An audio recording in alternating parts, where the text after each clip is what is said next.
tourists are coming in, more people are investing in these empty homes. That's actually a win-win situation, because all of these villages, all of the local governments would then say, look, well, this could be this could be a new lease of life for those villages. So, Shaima, what are the foreigners doing once they've bought and renovated the IKEA? Are they staying put and living there, or using them to set up a business? Some of the foreigners who are coming, they're coming because they want to have a foot in Japan. So, for example, they live in America, they live in the UK, they live anywhere in Europe, and this is an affordable option for them to come and have a holiday home, in the mountains or by the beach in Japan. But, for example, I've met a couple. The husband is from the UK originally. The wife is Japanese, and they've just had a baby boy. His name is Sam, her name is Nanami, and their baby boy is baby Aiden.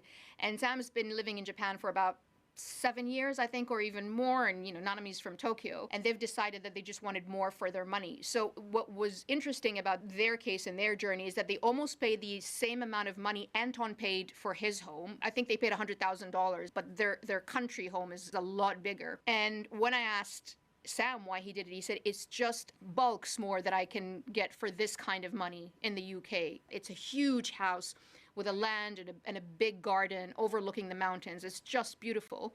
And they just wouldn't get that anywhere else in the world, especially in Europe and especially in the UK. And so this was about a lifestyle choice. I definitely think if we had done a new build, that would have been a lot easier and straightforward, probably affordable and quicker. But it's such a beautiful house, and you just kind of think, like, it's nice to preserve that and to, extend its life. Shaima, what do the Japanese think about foreigners coming in and buying up these IKEAs?